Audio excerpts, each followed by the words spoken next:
bonjour, je vois qu'on est nombreuses et nombreux, on est ravis. Bonjour. Je suis chargé de projet au CORES PACA. Je suis ravi de vous accueillir pour ce webinaire organisé dans le cadre de la Semaine de la santé sexuelle. Donc, cette rencontre aujourd'hui s'inscrit dans une série de webinaires qui sont portés par le CORES. L'ambition est de promouvoir une approche globale, positive et inclusive de la santé sexuelle. Au cours de cette semaine, plusieurs thématiques sont proposées: le questionnement de nos préjugés autour de la contraception, les violences sexistes et sexuelles, la place du plaisir dans la santé sexuelle, ainsi que les questions d'inclusion et discrimination et d'accès aux soins. L'ensemble de ces webinaires sera disponible en replay. Le webinaire d'aujourd'hui est le fruit d'un partenariat avec l'URPS Infirmiers PACA, une collaboration que nous sommes particulièrement heureux de développer et que nous espérons poursuivre à l'avenir autour d'autres thématiques de santé sexuelle. Aujourd'hui, on va s'intéresser aux antirétroviraux injectables et plus particulièrement à la PrEP injectable. La PrEP, on le sait, a largement démontré son efficacité et constitue aujourd'hui un outil majeur de prévention du VIH. Pourtant, elle reste encore insuffisamment accessible ou adaptée à certaines personnes. La PrEP injectable représente ainsi une nouvelle alternative pour diversifier les stratégies de prévention et toucher des publics qui ne bénéficient pas encore pleinement des dispositifs existants. Pour accompagner les professionnels, plusieurs ressources sont déjà disponibles, notamment les guides et fiches pratiques de la SFLS et le gestionnaire après-études, ainsi que la PrEPline PACA, dispositif régional d'appui à la prescription de la PrEP, animé par des médecins volontaires et accessible par téléphone ou par mail. Aujourd'hui, on aura le plaisir d'entendre le docteur Pascal Pugliese, qui est aussi président du CORES PACA, puis Madame Lisandre Poncharal-Blancman, qui est IDE en pratique avancée, et ils nous apporteront à la fois un éclairage sur les enjeux de la prévention et des éléments très concrets pour la pratique infirmier-infirmière. Nous prévoyons aussi un temps d'échange à l'issue des présentations, donc n'hésitez pas à poser vos questions tout au long du webinaire dans le chat. Vous pourrez aussi également lever la main si vous souhaitez intervenir à la fin de la discussion. Avant de débuter, je laisse aussi la parole à notre partenaire de l'URPS Infirmiers PACA, Madame Solignac. Merci. Eh bien, nous sommes ravis de cette collaboration. L'URPS est administrateur au sein du CORES puisqu'elle est présente avec la participation de Monsieur Ouilly, notre trésorier. Donc, on est ravis de ce partenariat qui est le tout début d'une longue série de webinaires et de collaborations ensemble. Donc, merci à vous d'avoir organisé ce webinaire. Et puis, bon webinaire à tous. Et du coup, merci beaucoup, Madame. Je vous laisse la parole, Pascal et Lisandre. Ok, merci. Merci, bonjour à toutes et tous. Donc, moi, je suis Pascal Pugliese. Je suis président du CORES PACA. Le CORES, c'est la coordination régionale de santé sexuelle. C'est une nouvelle instance finalement qui a été créée en 2025. Elle fait suite au COREVI, coordination régionale du VIH. Et en fait, le ministère a souhaité élargir les missions des ex-COREVI à d'autres thématiques dans une approche globale de santé sexuelle. Donc, on s'est mis au travail depuis plus d'un an pour proposer, dans le cadre des missions élargies qui vont du parcours contraceptif aux violences sexuelles, aux troubles et aux dysfonctions sexuelles, et bien sûr en continuant sur la coordination, la formation, les parcours de soins autour du VIH et des IST. Et comme vous le savez toutes et tous, alors c'est presque terminé, mais enfin en tout cas on a étendu un petit peu la semaine de santé sexuelle. C'est une semaine de santé sexuelle nationale qui a lieu maintenant chaque année la première semaine de juin et qui dans les régions propose des animations territoriales, des débats, de l'aller vers, des discussions. Et c'est donc dans le cadre de cette semaine de santé sexuelle que ce webinaire existe. La présentation va être en deux parties. Moi je vais peut-être laisser la parole peut-être aussi à Lisandre pour se présenter, et puis après on enchaînera les deux présentations et on laissera la place aux questions après.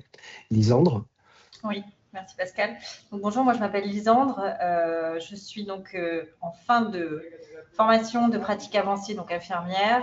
Je travaille depuis plus d'une dizaine d'années au CHU de Nice et je suis également titulaire dans le collège des professionnels de santé au sein du CORES PACA. Et donc, à ce titre, je vous remercie d'ailleurs de m'avoir sollicité pour parler aujourd'hui de la prévention diversifiée et notamment plus précisément de la PrEP et la PrEP injectable qui est maintenant disponible et qui concerne ce webinaire.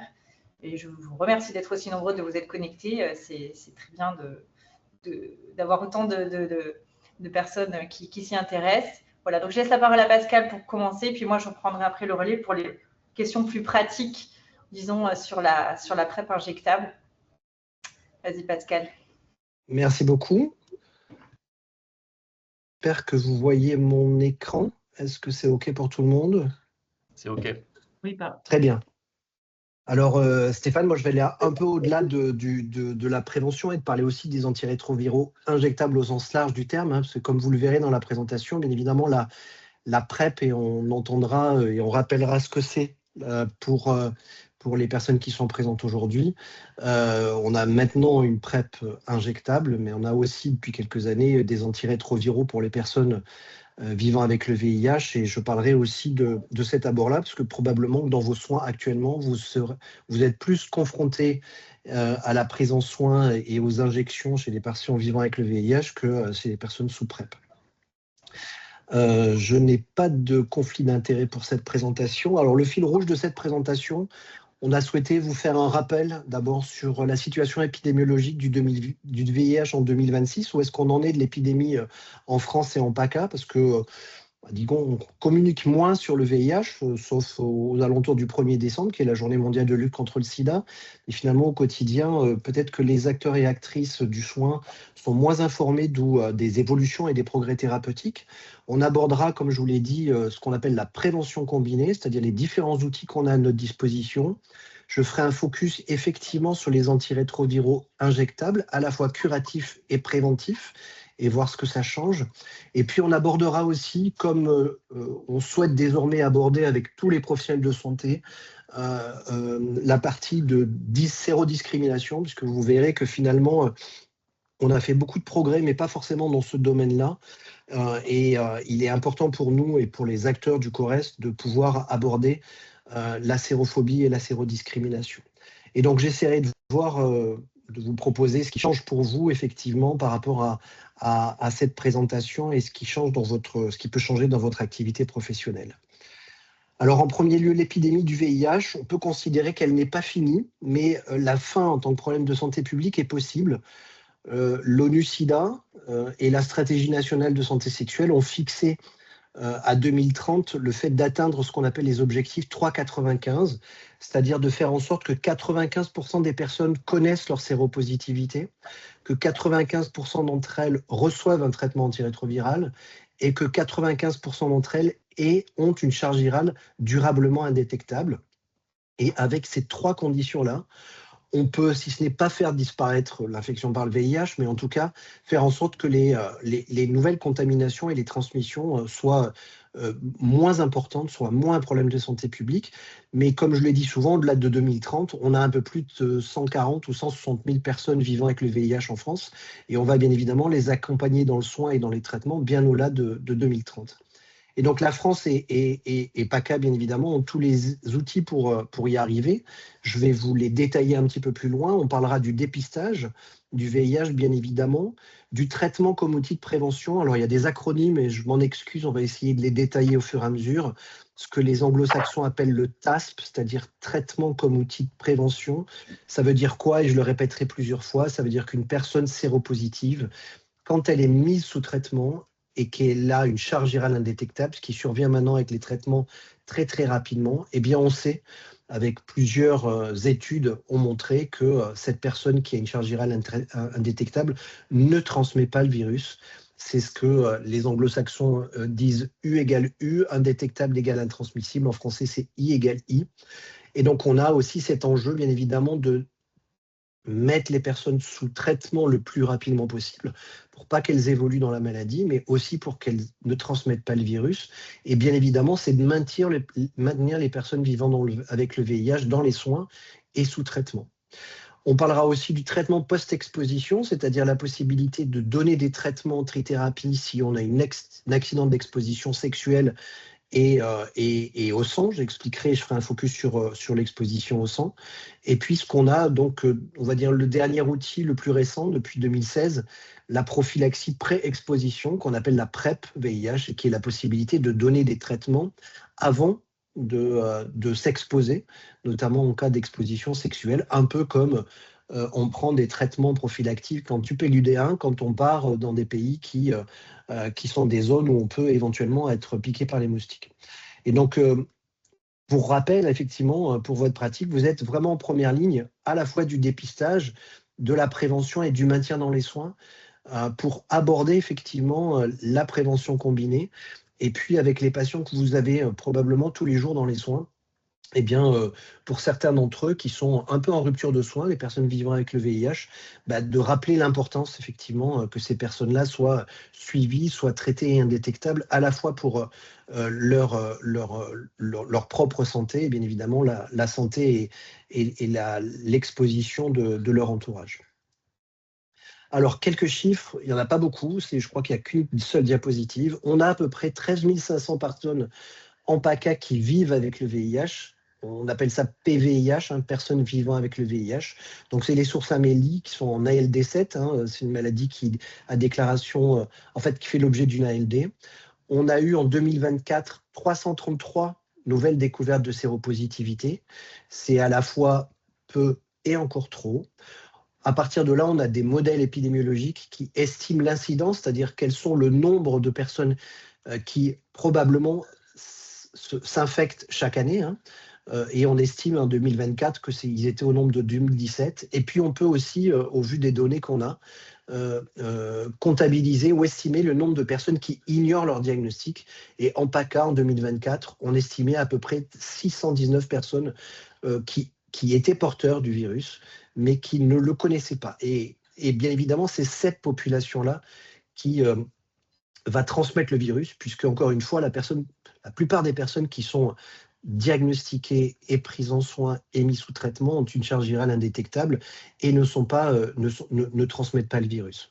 Alors justement, la casquette de soins, on parlait tout à l'heure des 3,95, eh bien on est assez content de travail qu'on a réalisé depuis plus de 10 ans en PACA, puisque les chiffres de la casquette de soins, ce qu'on appelle la casquette de soins en PACA, avec les sources de Santé publique France, montrent que 96,1% des personnes qui sont infectées par le VIH sont diagnostiquées, que 97,2% d'entre elles sont sous traitement et que 97% d'entre elles ont une charge virale inférieure à 200 copies, ce qui veut dire qu'elles sont indétectables. Donc les chiffres sont quand même bons. Il va falloir maintenant maintenir ces chiffres-là. Ça veut dire qu'il va falloir continuer à dépister, à mettre sous traitement, à maintenir dans le soin et à accompagner les personnes vivant avec le VIH.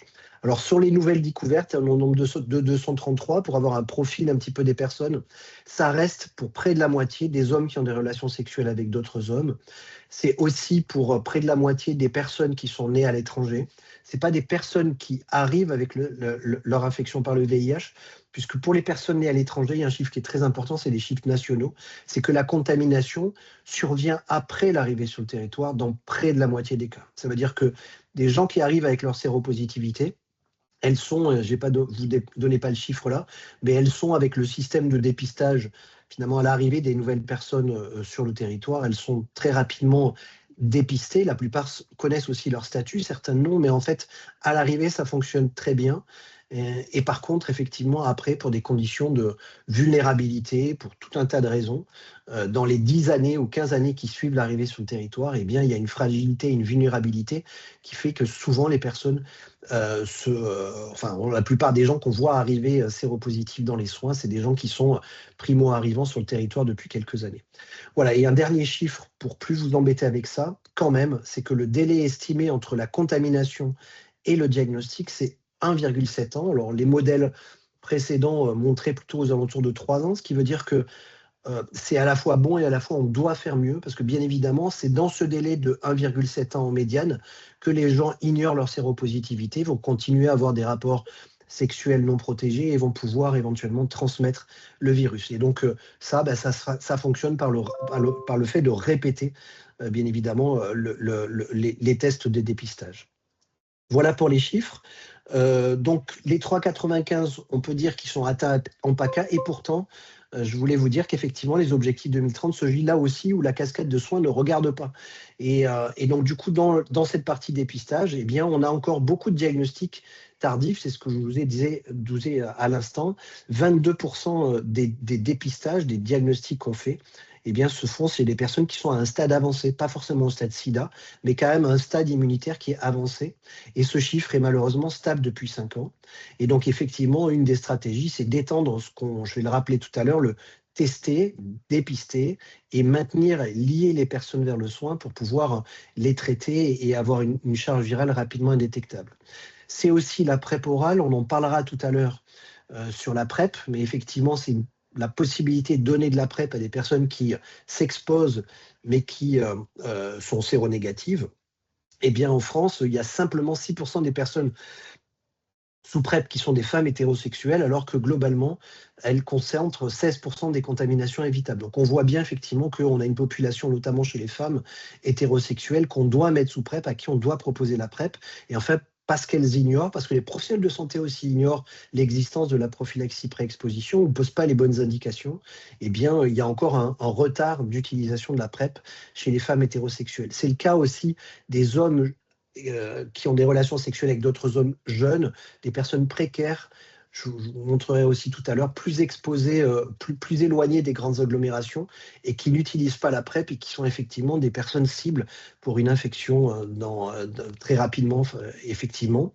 Et puis, on a quelques arrêts de prophylaxie pré-exposition quand on débute, puisque les chiffres de données du SNDS montrent l'année dernière, au premier semestre, qu'il y avait 33% d'arrêt de la prophylaxie pré-exposition dans les 6 premiers mois. Ça veut dire que où les personnes arrêtent pour différentes raisons, mais en tout cas, si elles arrêtent de s'exposer, c'est bien.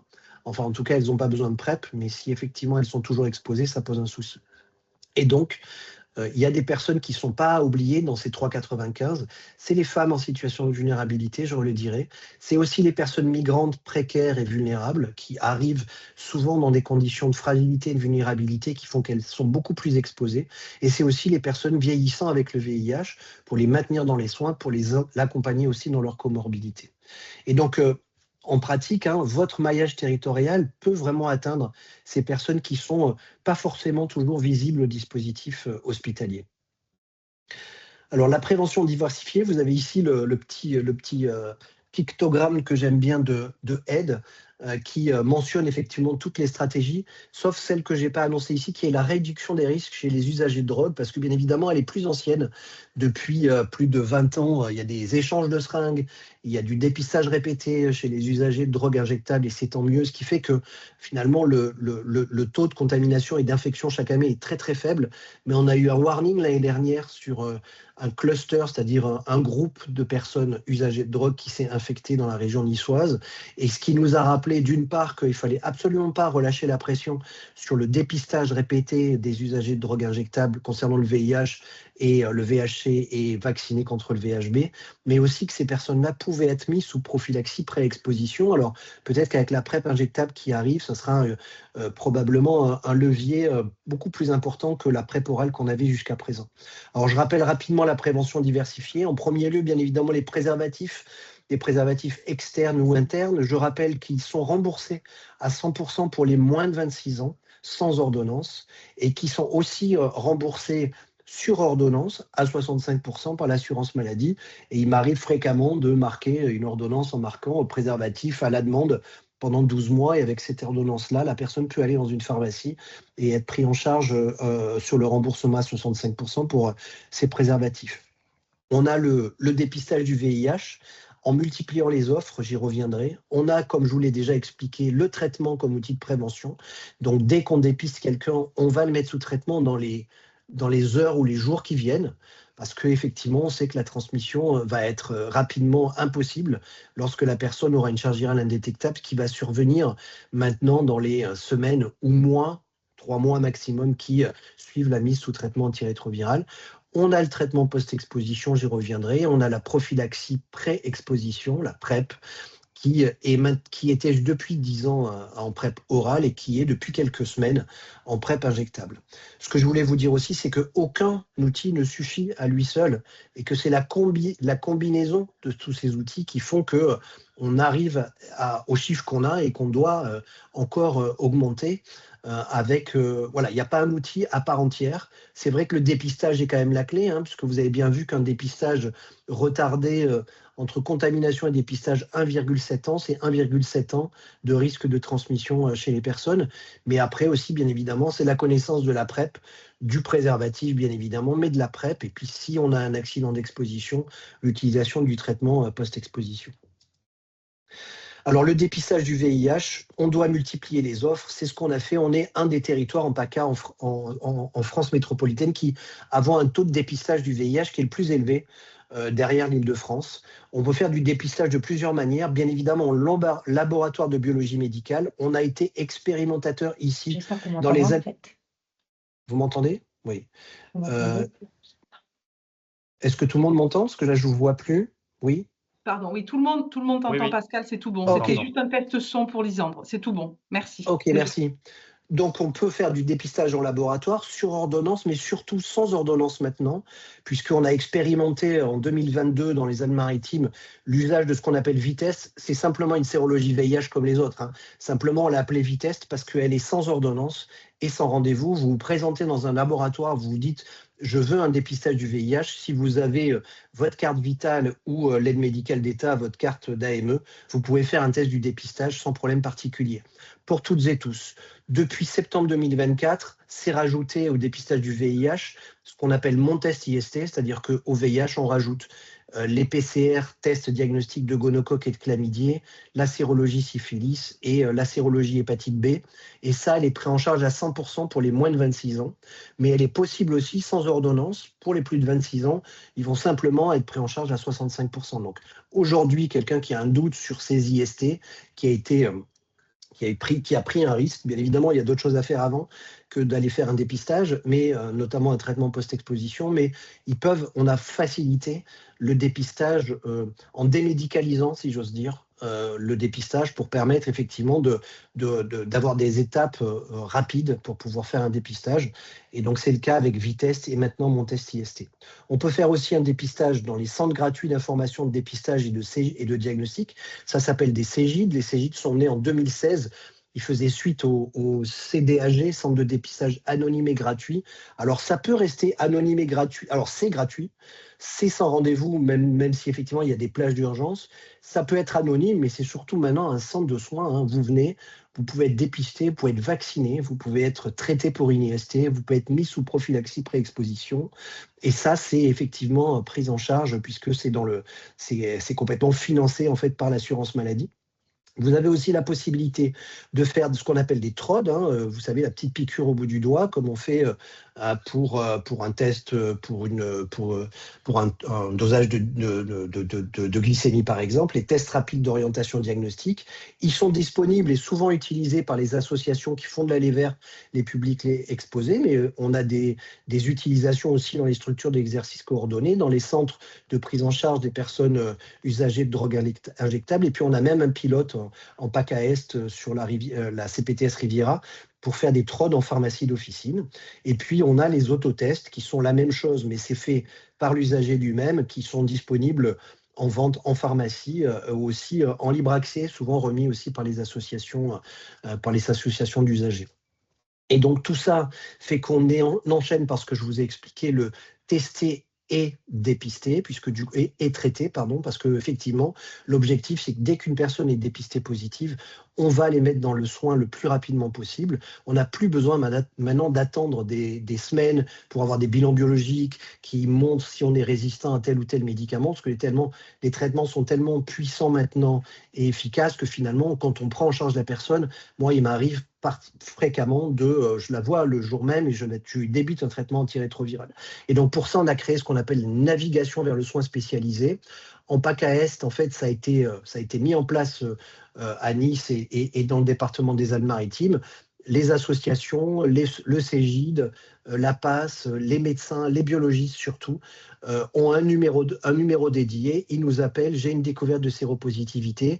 Et en fait, l'équipe du CORES va se charger de lier la personne dans le soin, de lui proposer un rendez-vous là où la personne souhaite en fait.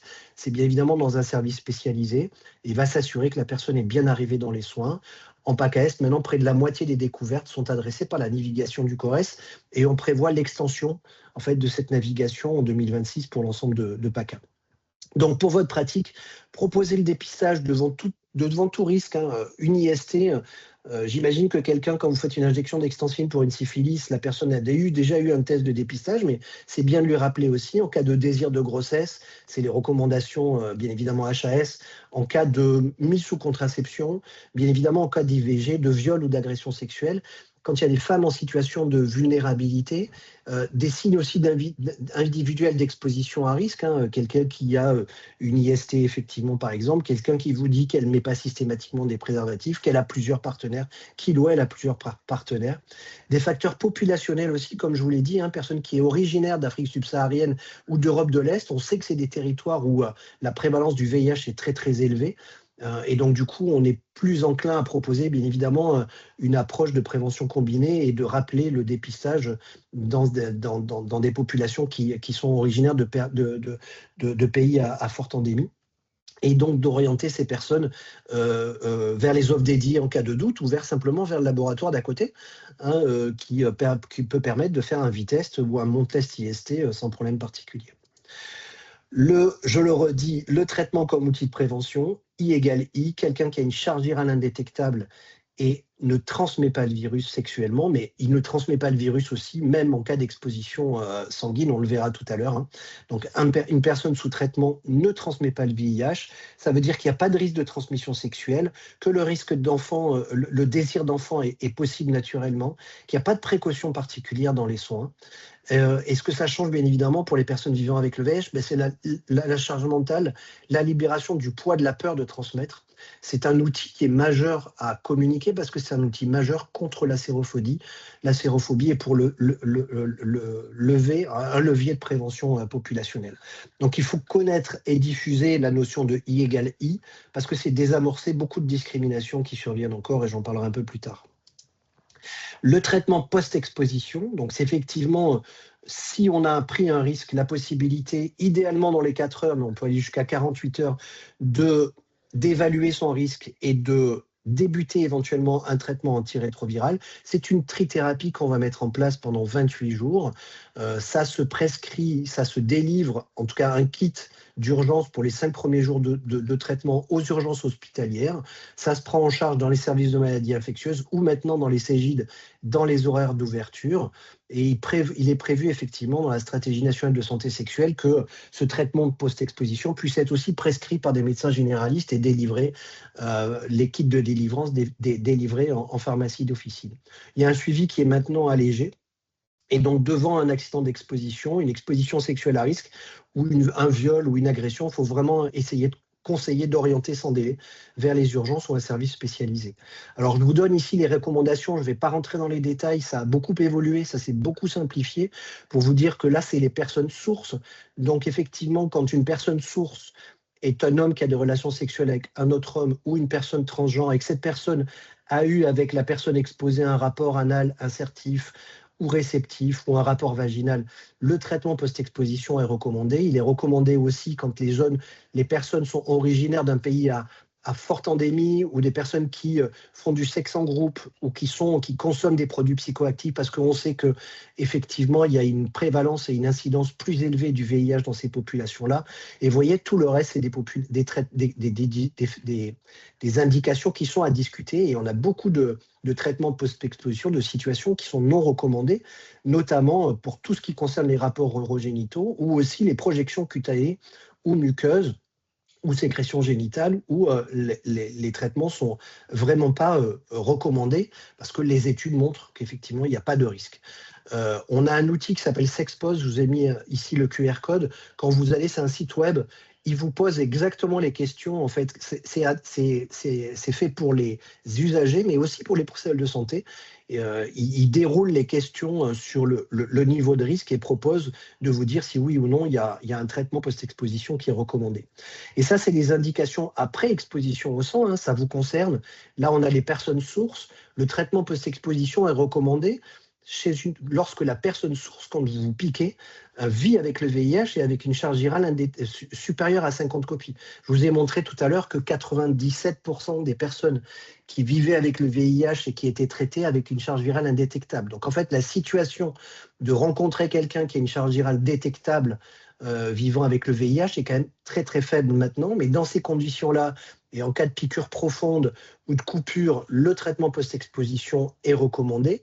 Vous voyez ici, et je le rappelle parce que ça va être bientôt le marronnier, quand on se pique avec une seringue abandonnée, bien évidemment quand on est piqué dans une soirée ou dans une boîte de nuit on voit arriver chaque mois de juillet et de juin et juillet des gens qui arrivent affolés en disant « je me suis fait piquer ». Il n'y a pas de recommandation du traitement post-exposition parce que le risque, il n'existe pas, il est faible ou en tout cas pas suffisamment pour mettre en route 28 jours de traitement. Voilà, donc pour votre pratique, si vous piquez un jour, vous voyez qu'il faut faire du soin locaux, ne pas faire saigner, vérifier le statut de la personne source, bilan T, c'est ce qui nous arrive tous les jours. On peut initier un traitement si on a un doute et puis arrêter au bout de 24-48 heures quand on connaît effectivement le statut de la personne. Et puis on s'oriente vers un service spécialisé. On met sous TPE 6 recommandations et bien évidemment, on pense à faire une déclaration d'accident du travail. Alors, la PrEP orale, qu'est-ce que c'est? La PrEP, c'est la prophylaxie pré-exposition, c'est d'utiliser des antiviraux avant l'exposition sexuelle. Et avec ça, des études ont montré que la personne, quand il était bien pris, dans plus de 99,9% des cas, il n'y avait pas de risque de transmission du VIH. Et la PrEP bien prise avec une vraie exposition, enfin une vraie infection, ça se compte sur les doigts de la main dans le monde. Donc du coup, la prophylaxie, elle marche. Depuis 2016, on utilise une bithérapie, l'association tenofovir-emtricitabine, qui s'appelle le Truvada, qui est maintenant génériqué. On le prend soit en prise continue, un comprimé par jour, soit à la demande. Malheureusement, et c'est un frein pour les femmes, le traitement à la demande, c'est-à-dire 2 comprimés avant le rapport sexuel et puis un comprimé le lendemain et le surlendemain, ne peut être réservé qu'aux hommes pour des raisons de pharmacocinétique. Ça peut être prescrit par tout médecin. On a un suivi qui est maintenant simplifié, entre 3 et 6 mois, pour faire un bilan rénal avec des effets secondaires rénaux qui sont assez rares. Bien évidemment, le suivi des IST. Là encore, c'est pris en charge à 100% par l'assurance maladie. Depuis 2016, en PACA, on a presque 11 000 personnes qui ont initié la prophylaxie pré-exposition orale. Et vous voyez qu'au premier semestre l'année dernière, on avait plus de 5 500 personnes en PACA qui étaient sous PrEP. On a bien évidemment des personnes oubliées par rapport à la PrEP, parce qu'elles ignorent ou parce qu'elles pensent qu'elles sont pas, c'est pas utile pour elles, ou en tout cas on n'a pas posé l'indication. C'est bien évidemment les femmes hétérosexuelles, soit en situation de vulnérabilité, qui peuvent pas avec leur partenaire lui dire je veux mettre un préservatif, je peux me protéger, etc., etc. Et il y en a beaucoup. Des femmes qui sont en multipartenariat, des femmes qui sont issues de pays à forte endémie. Tout ça c'est où. Comme je vous ai dit, des personnes qui ont des relations sexuelles avec d'autres hommes, plutôt jeunes, qui vivent dans les petites agglomérations, qui connaissent pas forcément en fait leur orientation sexuelle, ils sont bisexuels et donc du coup ils passent en dessous des radars de communication, de la prévention chez les personnes gays, ils sont éloignés des réseaux gays et ces personnes-là sont vraiment à un risque d'exposition et il faut vraiment en discuter avec eux et utiliser la PrEP. Et puis bien évidemment, comme je vous dis tout à l'heure, les personnes migrantes. Et donc ces personnes-là, je voulais le souligner, vous les voyez déjà dans les soins à domicile, dans votre suivi chronique d'autres pathologies. Et donc, vous pouvez aborder la santé sexuelle avec eux, engager la conversation sur la prévention combinée, dont bien évidemment la PrEP VIH. Alors, parlons maintenant des injectables, à la fois sur le traitement du VIH, mais aussi la prévention. Depuis quelques années, on a des traitements injectables pour les personnes vivant avec le VIH.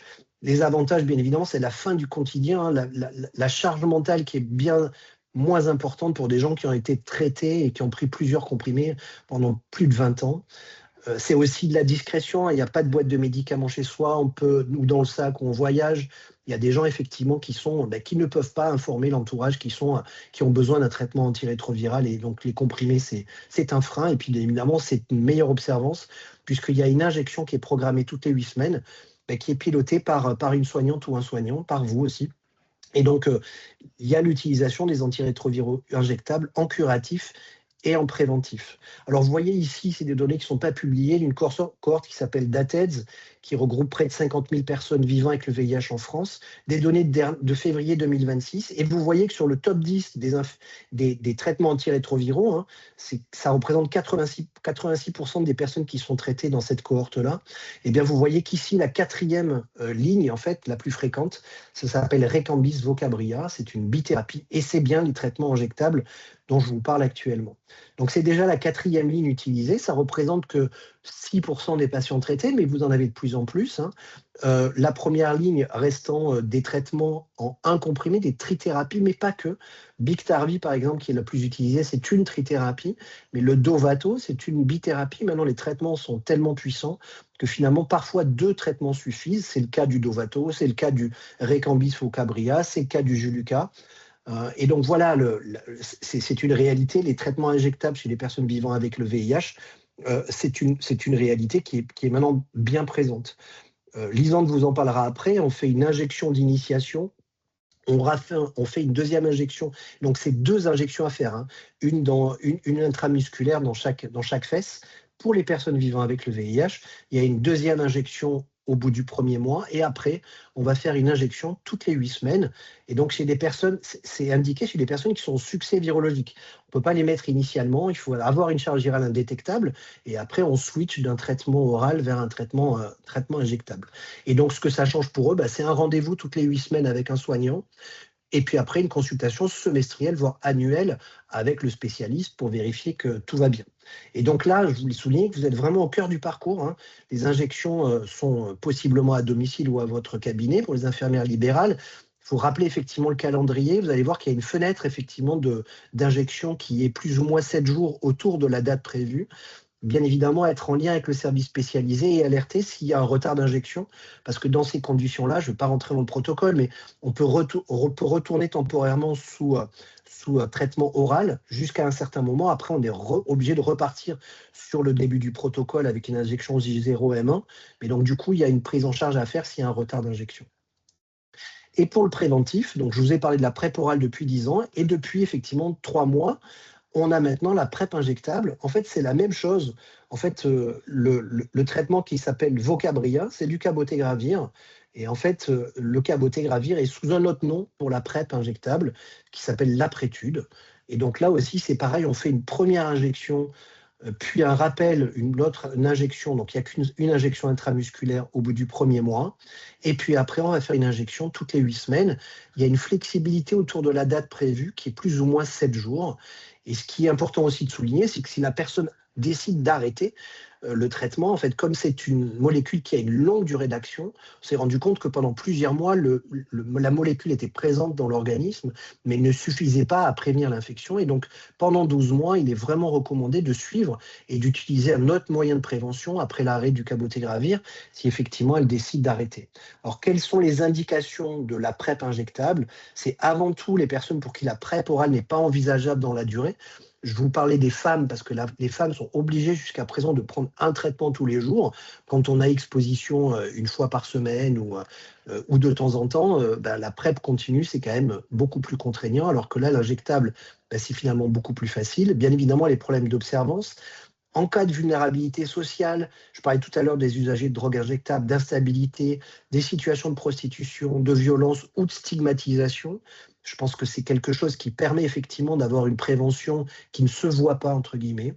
C'est aussi, elles sont rares, des contre-indications ou des intolérances à la prophylaxie pré-exposition orale.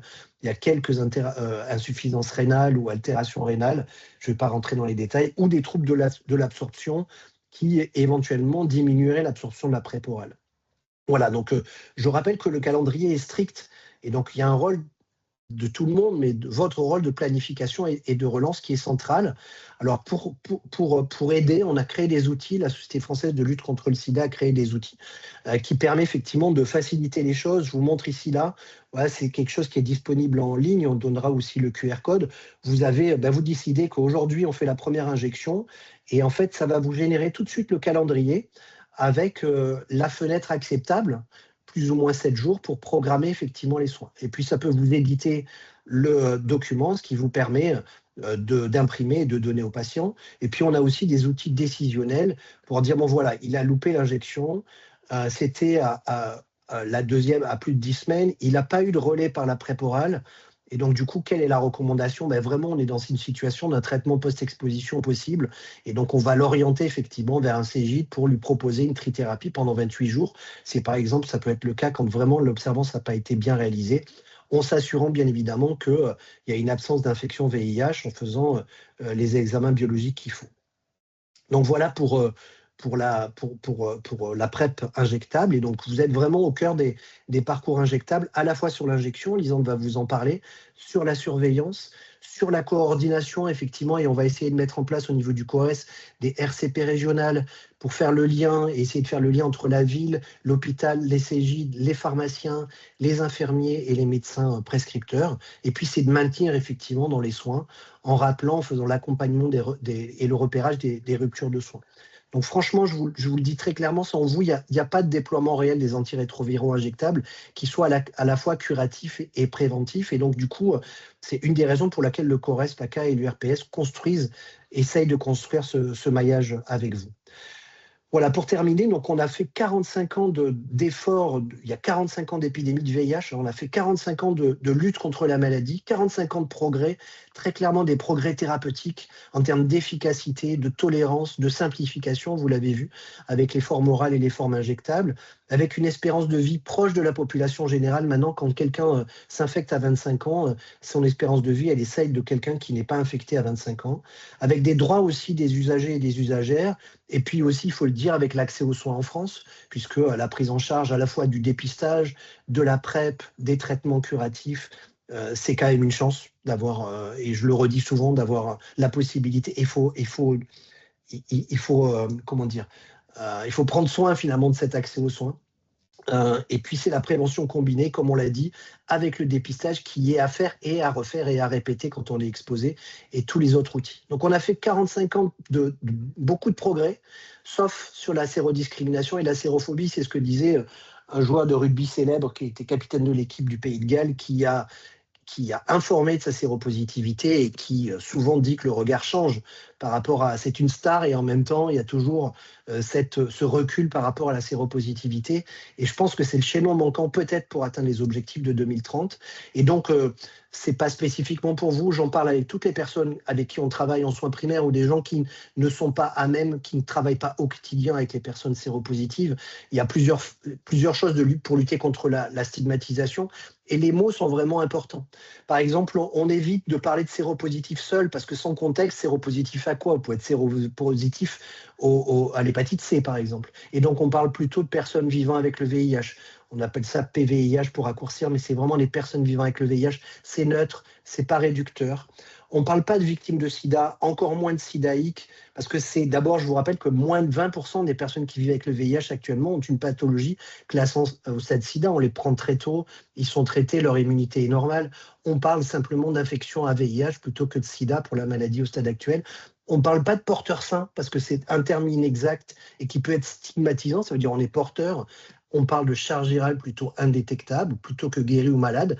C'est des gens qui ont effectivement, ils ont le virus en eux, mais il est sous traitement, contrôlé, et ils peuvent vivre normalement, moyennant effectivement souvent l'autostigmatisation d'eux-mêmes, hein, et la discrimination qu'on peut rencontrer. Et puis, il y a toujours dans les échanges avec les gens qui ne travaillent pas, non, c'est pas le métier, qui ne travaillent pas au quotidien avec les personnes vivant avec le VIH, la photographie finalement d'hériter de début de l'épidémie, hein, de danger, de métaphores de mort, de culpabilité qui sont à déconstruire. Et c'est pour ça que le terme est important d'indétectable égal à intransmissible, parce que c'est vraiment à intégrer dans le discours courant. Et malheureusement, alors en population générale, on peut le comprendre parce que les gens ne sont pas forcément informer le grand public, mais dans les soins aussi, malheureusement, ça arrive, puisqu'il y a souvent des enquêtes qui sont faites par différents, notamment SIDA Info Service. Vous voyez, un quart des personnes qui vivent avec le VIH ont subi une discrimination dans les 2 dernières années. Pour 60% des cas, ça concerne des discriminations qui surviennent dans le milieu des soins. Alors, je vais bientôt avoir une réunion avec l'ordre des dentistes, mais 45% des signalements visent des dentistes dès la prise de rendez-vous. Et puis, il y a des autres formes qui sont fréquemment signalées aussi, des soins qui sont programmés en dernière position, des questions qui peuvent paraître intrusives, la distanciation, la surprécaution qui sont, comme vous l'avez vu, injustifiées.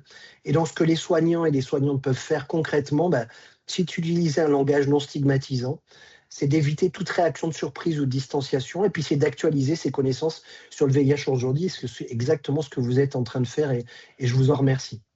Donc ce qu'il faut garder en tête, c'est qu'on a tous les outils pour mettre fin à l'épidémie en tant que problème de santé publique. Il reste à faire connaître est déployé auprès des personnes éloignées des dispositifs actuels.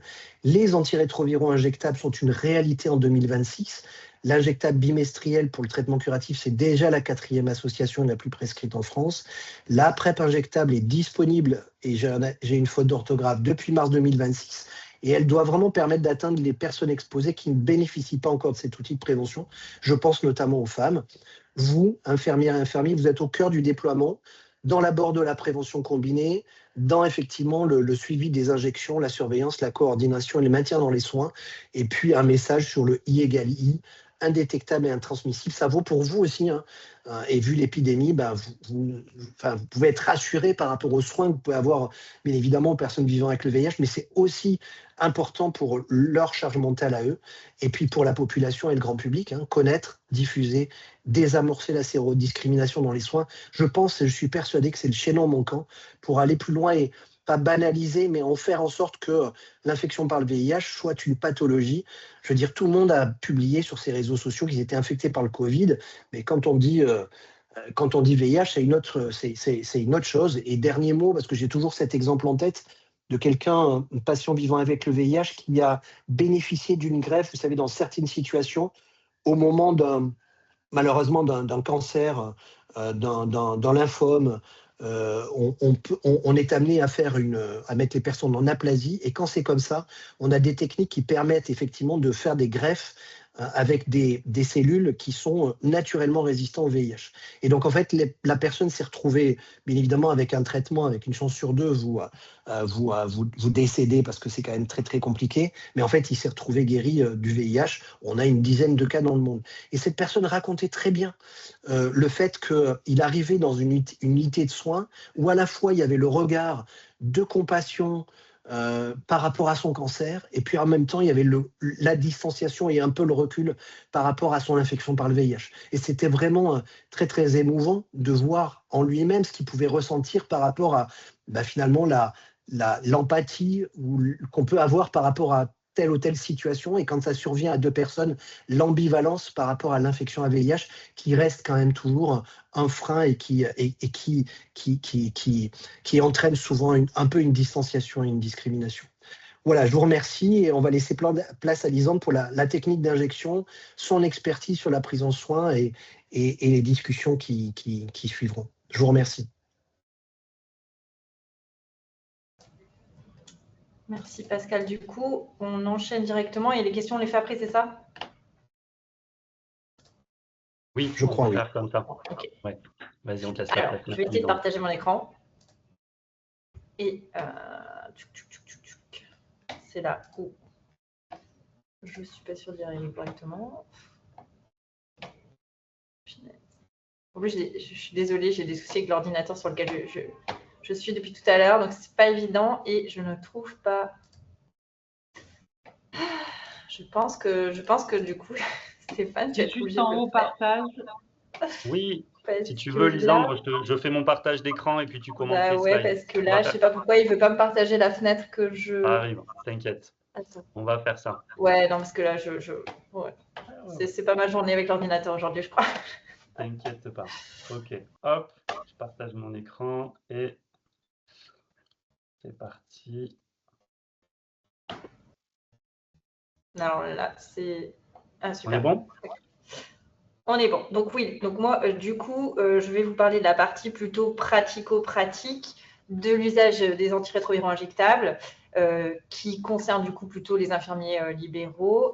Quelles sont un petit peu les modalités d'injection, l'organisation du suivi, l'accompagnement de manière générale. Pascal en a déjà un petit peu parlé.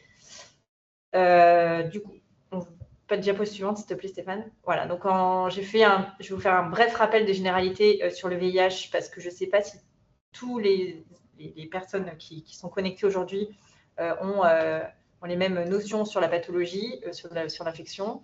La PrEP, l'organisation et un petit peu les indications PrEP orale et injectable, et après de tout ce qui est plutôt modalité pratique.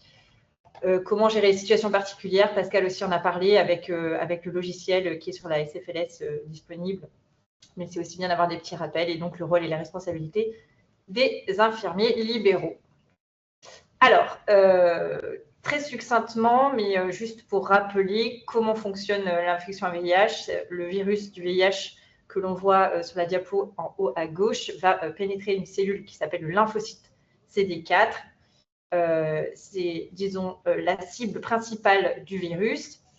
Pour pouvoir pénétrer à l'intérieur du lymphocyte, il va devoir utiliser un phénomène d'attachement et il va en fait relarguer un petit peu son matériel, son ARN, son petit matériel génétique, et on va avoir ce qu'on appelle une décapsidation, c'est-à-dire que là, ce qu'on voit en petit collier, en petite perle dans le lymphocyte va s'ouvrir, et donc on va avoir un brin d'ARN qui va devenir plus mature en se transformant en ADN grâce à la transcriptase inverse et qui va pénétrer le noyau de la cellule. Je vous parle de tout ça, c'est pour comprendre un petit peu pourquoi, quels sont les traitements et où est-ce qu'ils agissent dans la réplication du virus. Le brin d'ADN, une fois qu'il est constitué, va intégrer donc le noyau, va intégrer le matériel génétique du lymphocyte et ensuite, grâce à une autre enzyme qu'on appelle la protéase, va pouvoir se retraduire en virus et être relargué. Donc, d'un seul cellule du virus, on va avoir une production de virus via le lymphocyte CD4 qui va finir par mourir. Du coup, je te laisse appuyer, Stéphane, sur le... Voilà. Donc, on va avoir différentes classes pharmaceutiques, thérapeutiques qui vont agir sur la réplication du virus, à savoir des inhibiteurs de l'attachement. Je te laisse continuer à appuyer. Donc, ils vont agir sur l'attachement. Des inhibiteurs du récepteur CCR5 qui vont essayer aussi d'empêcher la reconnaissance de ce récepteur par le virus. Les inhibiteurs nucléosidiques et non nucléosidiques de la transcriptase inverse qui vont agir plutôt sur cette enzyme-là. Des inhibiteurs de l'intégrase, de la capside, donc qui vont empêcher aussi la décapsidation. Là aussi, des inhibiteurs de la fusion qu'on n'utilise quasiment plus. Enfin, non, je l'ai mis, ce qu'est le... Et inhibiteurs de la protéase. Et normalement, il y a l'inhibiteur de l'intégrase. Donc voilà, c'est juste pour montrer un petit peu que tous les médicaments que l'on a, donc on ne va pas tous les utiliser, mais il y a plusieurs actions possibles. On va essayer de les combiner pour empêcher que le virus se multiplie. Et ce qu'on peut surtout constater, c'est que les médicaments n'atteignent jamais directement le virus. Ils n'attaquent pas le virus, ils vont empêcher sa réplication. Diapo suivante, s'il te plaît. Donc, il y a différents stades au niveau de l'infection à VIH. Lorsqu'on est infecté par le virus, on va avoir ce qu'on appelle le premier stade qui est la primo-infection, qui peut passer inaperçu parce qu'on a des symptômes qui ne sont pas forcément spécifiques, de type grippal, avec fièvre, des douleurs articulaires, une grosse fatigue, un tableau parfois avec éruption cutanée. Si on ne fait pas le lien directement avec un rapport non protégé, on peut passer complètement à côté du fait qu'on vient d'être infecté par le virus du VIH.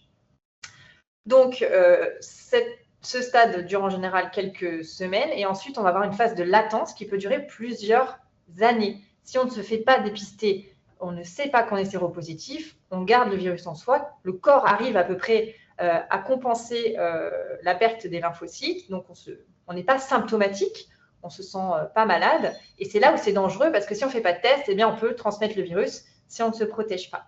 Et bien entendu, au bout de plusieurs années, ce qui arrive, c'est qu'on a le stade SIDA qui apparaît, et comme l'a très justement dit Pascal, c'est bien un stade de l'infection et non pas un état, on n'est pas sidaïque, et c'est pour ça qu'on ne peut pas définir quelqu'un en ayant le sida.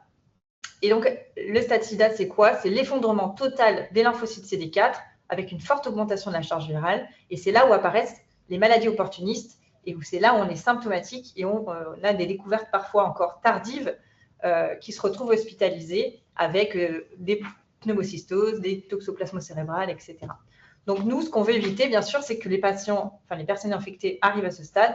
On veut les dépister au plus tôt et les traiter au plus tôt. C'est ce que disait Pascal tout à l'heure avec le test and treat, pardon. Et donc, dès que la personne a été infectée, si on peut avoir un test, si on a un test positif, il faut les traiter au plus tôt. Diapo suivante.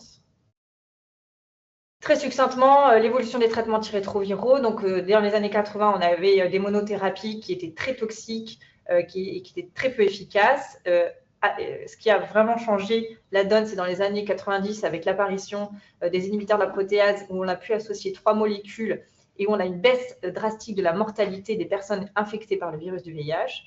Et ensuite, s'en est suivi des nouvelles mises à disposition de nouvelles molécules avec les IP boostés qui ont pu réduire le nombre de comprimés, le nombre d'effets indésirables aussi. Et donc maintenant, on est vraiment sur de la qualité, de la recherche de qualité de vie. On n'a pas encore éliminé le virus, mais on a des traitements qui sont de plus en plus sûrs, bien tolérés. Et comme l'a aussi dit tout à l'heure Pascal, on a maintenant le I égale I, indétectable égale intransmissible, qui a changé aussi énormément la vie des personnes infectées, qui peuvent avoir des rapports non protégés en étant avec une charge virale indétectable sans le transmettre, en pouvant même accoucher par voie naturelle, et depuis peu même, les femmes qui ont des enfants peuvent allaiter.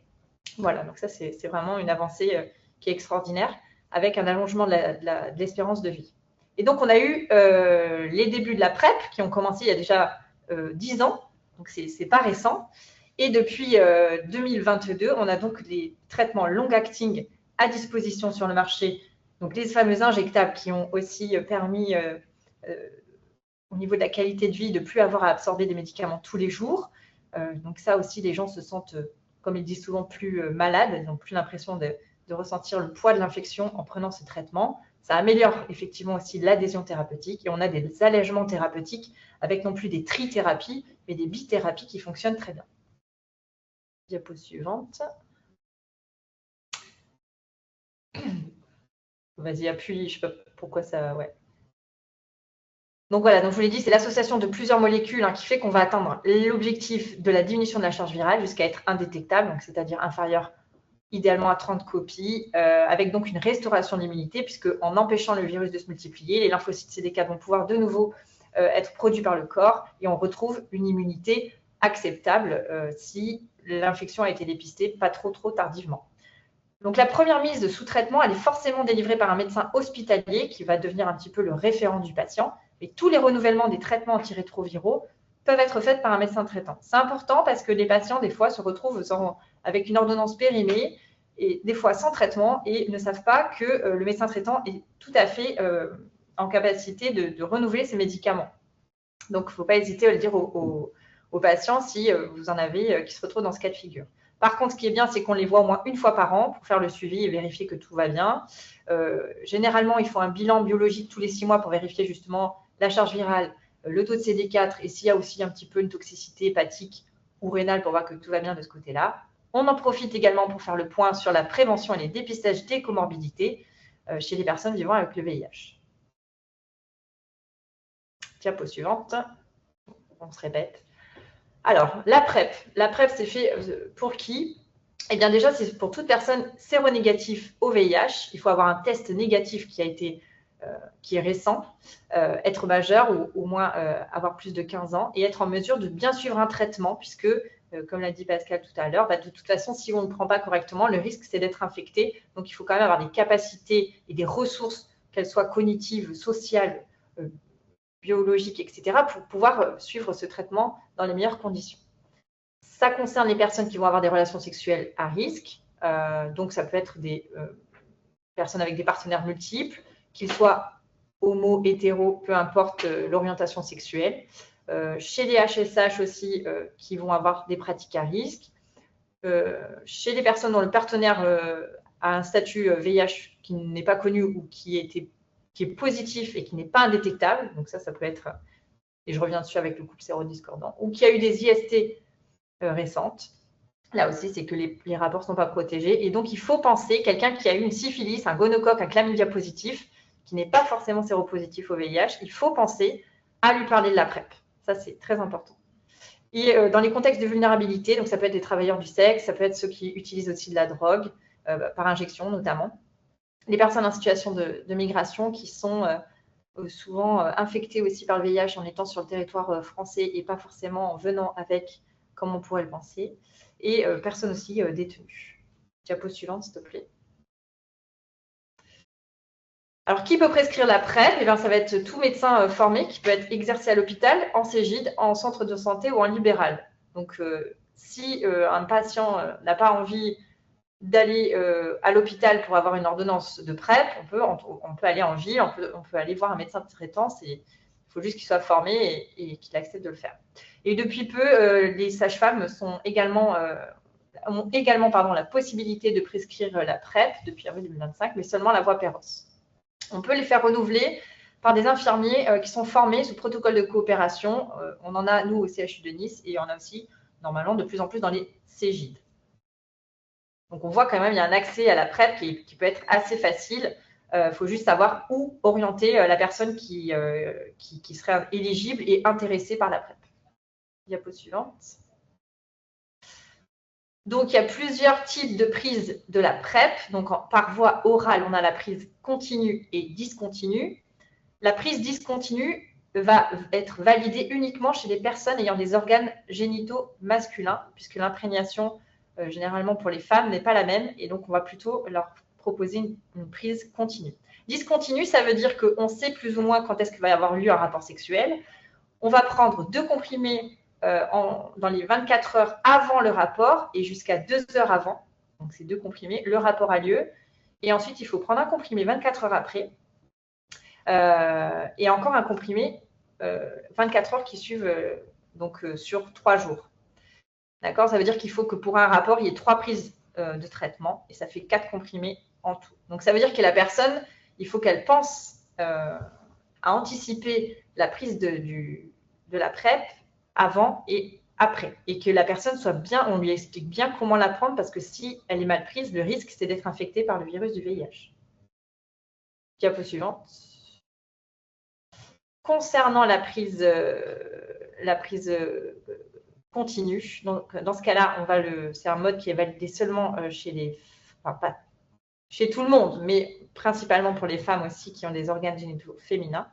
D'accord? Donc, ça va être une protection qui va être efficace qu'au bout de 7 jours de prise continue, donc tous les jours, avec 2 comprimés et ensuite, tous les jours, 1 comprimé. Et ensuite, il faudra attendre 7 jours avant d'avoir le premier rapport sexuel pour être sûr d'être protégé. Et ensuite, il faudra surtout poursuivre la prise de la PrEP 7 jours après le dernier rapport. Donc, c'est vraiment plus du tout les mêmes modalités. Et là aussi, c'est important que les personnes qui prennent la PrEP soient bien informées.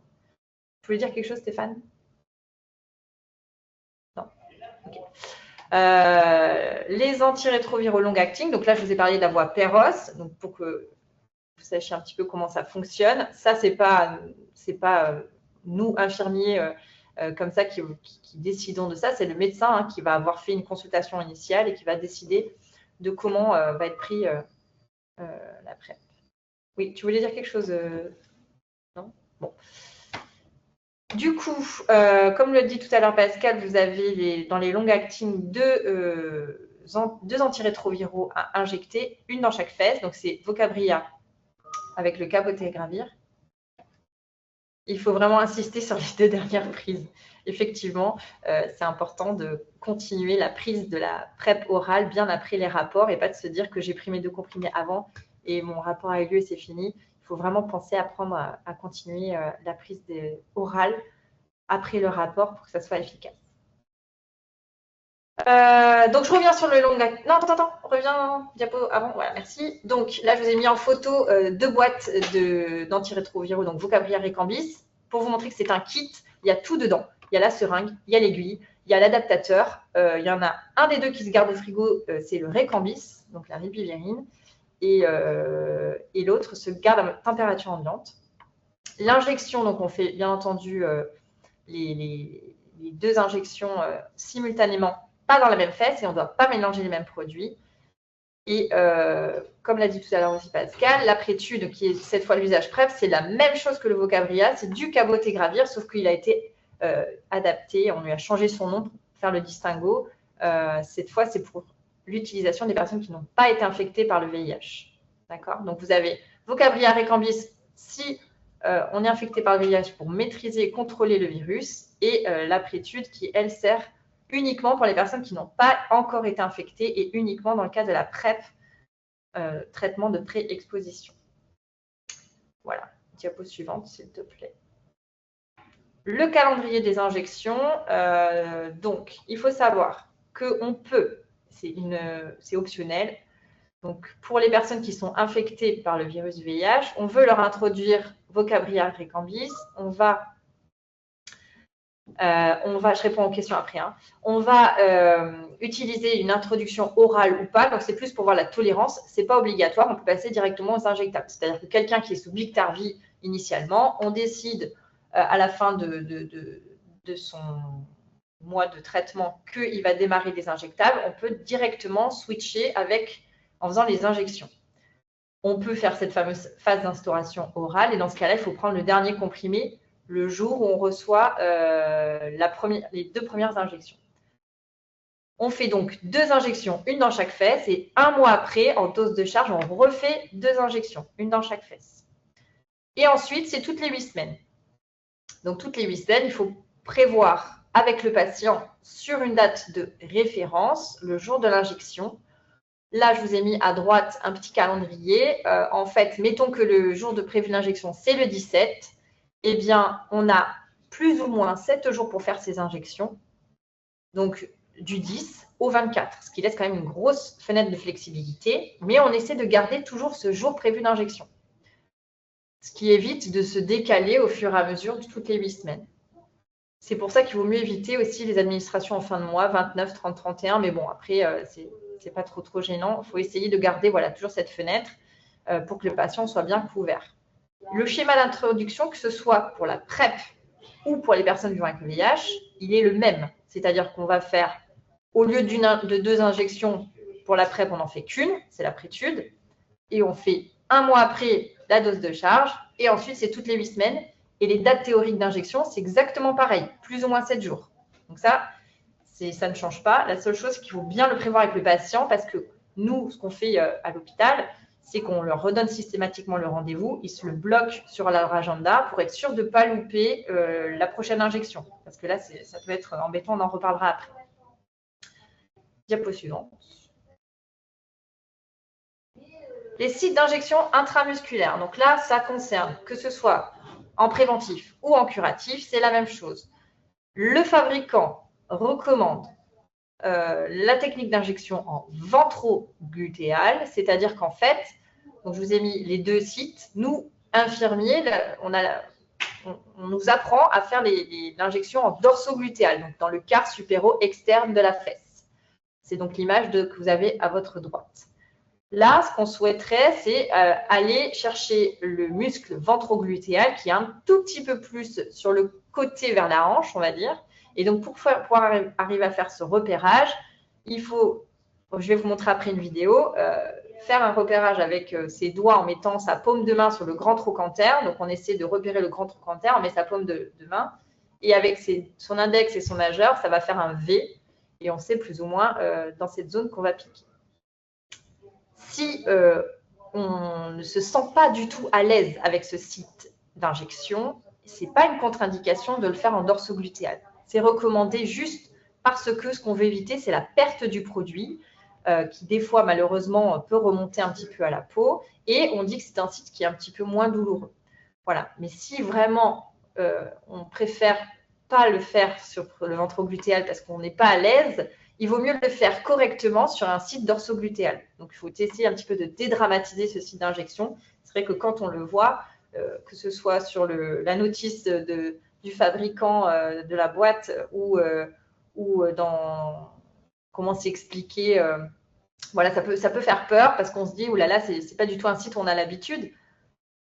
Voilà, moi je pense qu'il faut mieux faire ce qu'on connaît si on n'est pas sûr de soi. Néanmoins, c'est pas si compliqué. Et moi-même, la première, j'ai toujours appris à piquer en quart supéro-externe et j'ai fini par m'habituer à le faire sur ce site-là.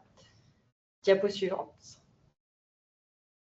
Donc, en pratique, ce qu'il faut savoir, c'est que quand on fait Vocabria Récambis, peu importe l'ordre des injections, c'est-à-dire que vous fassiez Vocabria à droite et Récambis à gauche, la fois suivante, vous inversez les sites, ça n'est pas important.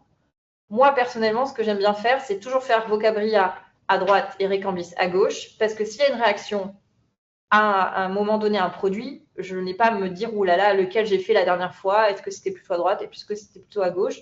Je sais que je fais toujours les mêmes côtés. Si après le patient me dit, moi la dernière fois j'ai eu très mal, ça m'a piqué, est-ce que tu veux pas changer l'ordre, mettre Vocabria dans ce cas-là plutôt à gauche, je m'adapte. Mais il faut savoir qu'on n'est pas obligé de rester toujours le produit du même côté. On peut changer. La seule chose, c'est de ne pas piquer les 2 produits sur la même fesse. Et en préventif, il faut bien préciser au patient, donc avec aprétude, qu'il va devoir attendre 7 jours pour avoir ses premiers rapports non protégés.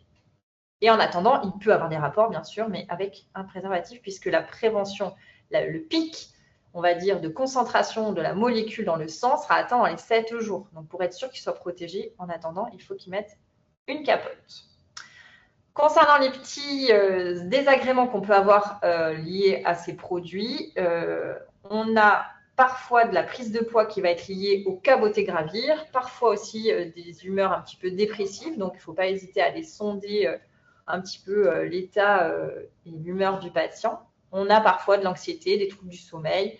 Donc ça peut être plutôt la rilpivirine qui donne des rêves ou des insomnies, des rêves anormaux.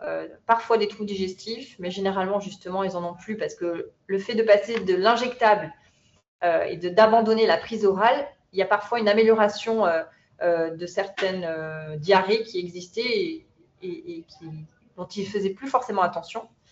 Et aussi parfois des éruptions cutanées. On a aussi des réactions aussi d'injection. À force de piquer toujours au même endroit, on peut avoir l'apparition de nodules, d'hématomes, si on a touché un petit vaisseau, et des douleurs qui peuvent persister 2-3 jours, parfois 7 jours, ça peut arriver. C'est très fréquent. Donc, ce n'est pas qu'on a mal fait l'injection, ce n'est pas que le patient, il s'est passé quelque chose de mal passer le soin, disons, c'est juste que c'est assez fréquent et il faut que le patient soit informé.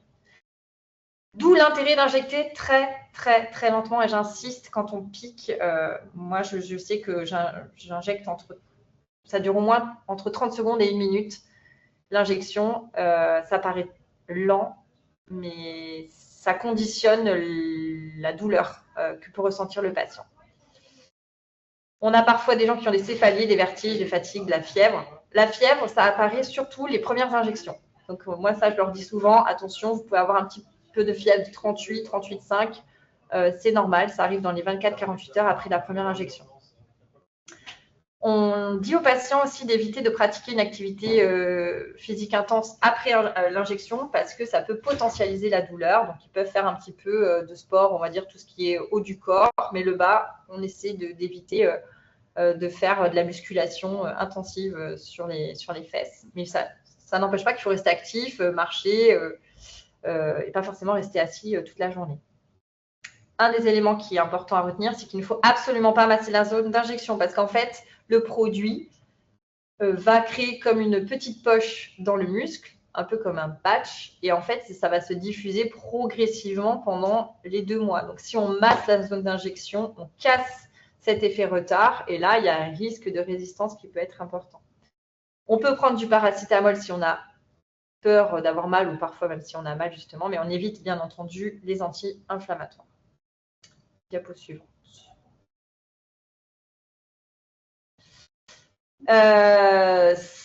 Alors, il me semblait qu'il y avait des diapos avant. Non?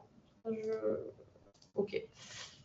Conduite à tenir en cas d'oubli ou de décalage. Donc, si le patient est en retard, mais que ce retard dure de moins de 7 jours, donc là, on est à J7 de la date théorique d'injection, d'accord? On est sur la première fenêtre des 7 jours. On a dépassé ces 7 jours de la fenêtre de flexibilité.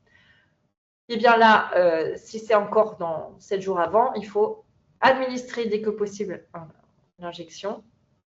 On ne modifie pas le schéma et on reprend la date habituelle d'injection sans décaler son calendrier. Si ce retard est à plus de 7 jours, mais moins d'1 mois, dans ce cas-là, on administre également l'injection au plus vite. On essaie de réévaluer avec une charge virale s'il n'y a pas un pic virologique. Pour les gens qui prennent la PrEP, il faut vraiment qu'ils fassent attention du coup de remettre un préservatif et éventuellement de faire des dépistages. Et on décale le calendrier en fonction de la nouvelle date d'injection. Donc ça, c'est si on est à moins d'1 mois de dépassement de la date théorique d'injection. Et si on est à plus d'1 mois, eh bien là, il faut absolument un relais, soit un relais par comprimé, soit un relais, on reprend un traitement, alors si c'est de la PrEP, donc ça sera du tenofovir, mais si c'est une personne vivant avec le VIH, il faut que ça soit des antirétroviraux. D'accord? Et on peut refaire de nouveau les injections, mais dans ce cas-là, il faut réaliser de nouveau la phase d'introduction avec les 2 injections à 1 mois d'intervalle. On reprend un petit peu de début.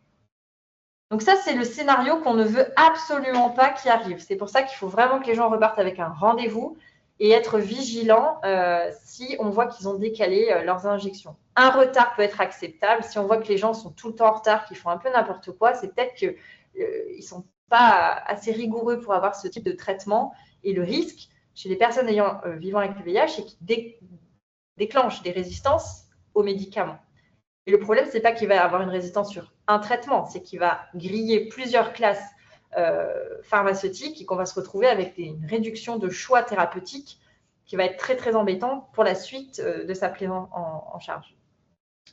Donc là, c'est à nous, soignants, de faire notre travail d'éducation, de bien les sensibiliser, de bien les responsabiliser. Et après, bon, il y a des petites applis, des rappels. Moi, souvent, je leur dis de mettre un petit rappel sur leur téléphone, ce qui permet qu'ils reviennent vers nous dès qu'il y a un souci. Voilà. Et vous, en tant qu'infirmiers libéraux, si vous voyez que ça arrive, nous, on est aussi disponibles, que ce soit à l'hôpital, au CGIL ou d'autres personnes qui ont un peu d'expertise pour vous dire quoi faire si vous avez un doute, pour expliquer aux patients, même nous renvoyer le patient. Enfin, on est assez disponible, on répond très souvent aux questions quand se pose le problème. Diapo suivante. Alors, j'ai mis aussi l'importance de l'attitude avec le patient. Je vous dis ça parce que je ne sais pas exactement aujourd'hui combien on a de patients qui sont sous antirétroviraux injectables. Je pense qu'on est peut-être pas loin des 200. On a beaucoup de patients qui reviennent enfin beaucoup. Allez, on va dire un peu moins d'un tiers des patients qui reviennent vers l'hôpital parce qu'il y a eu un soin qui ne s'est pas très bien passé en ville. Alors, ça ne veut pas dire que les gens font mal des soins, mais peut-être que des fois, il y a plusieurs cas de figure, mais on a eu l'infirmier a injecté beaucoup trop vite, n'a pas pris le temps d'installer le patient correctement, a dit attention, je vais piquer, vous allez voir, ça va faire mal. Donc ça, c'est des attitudes qui vont créer un petit peu du stress.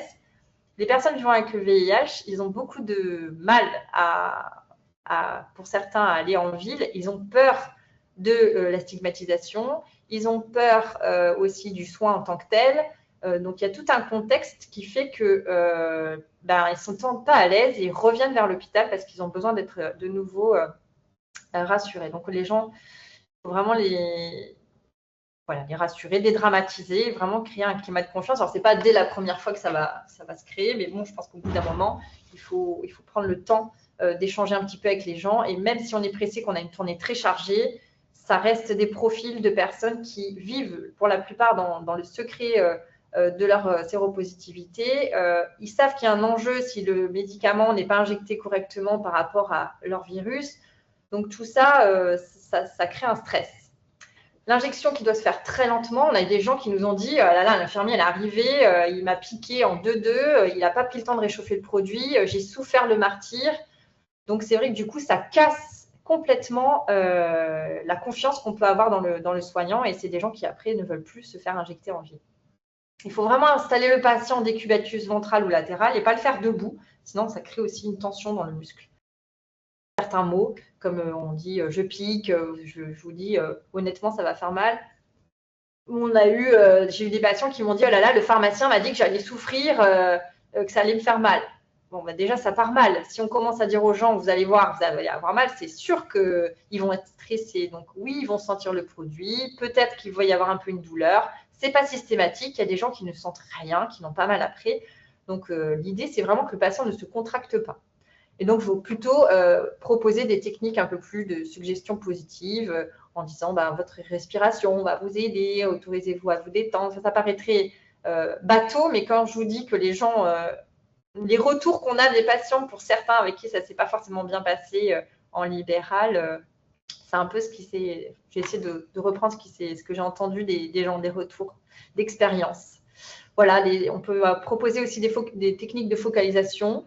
Concentrez-vous sur votre respiration, essayez de vous détendre, de mettre les gens dans des conditions, mettez-vous dans une bulle, dans une vague. Mais imaginez-vous dans l'endroit où vous préférez être, je sais pas, au bord de la mer. Voilà, essayer de penser à autre chose, avoir un ton de voix calme et pas être speed, en disant vite, vite, vite, vite, installez-vous, je vous pique parce que là, j'ai encore 4 patients à voir. Donc, c'est vrai que c'est une réalité, elle existe, elle est réelle, mais il faut essayer de ne pas forcément le faire sentir aux patients. Voilà. Et ce que aussi j'ai mis, c'est qu'il y a des patients qui ont eux-mêmes téléchargé des applications de cohérence cardiaque ou de respiration et qui fonctionnent bien et qui utilisent ça pendant qu'on fait le soin. Et c'est assez pratique. Ça peut être une suggestion à faire si la personne est un peu stressée. Diapo suivante. Allez, je vous laisse regarder la vidéo du coup de l'injection. Et comme ça, après, on redébriefe quelques minutes après. Je crois qu'elle dure 2 minutes.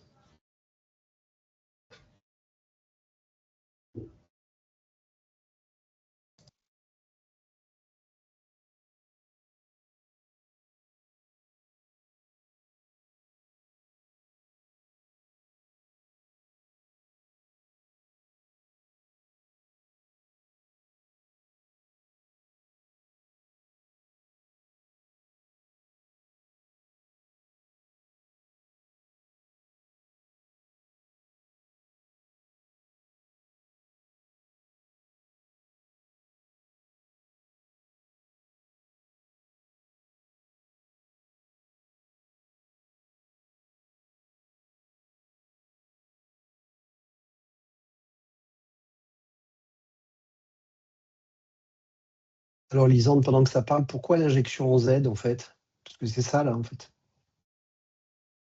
Normalement, il est censé y avoir un son qui explique, mais je pense que le son ne fonctionne pas. Donc, en fait, la technique en Z qu'on demande à être utilisée, ce qu'on voit là, en fait, c'est que on doit étirer la peau sur 2-3 cm lorsqu'on pique, maintenir la peau tirée quand on pique, ne pas relâcher.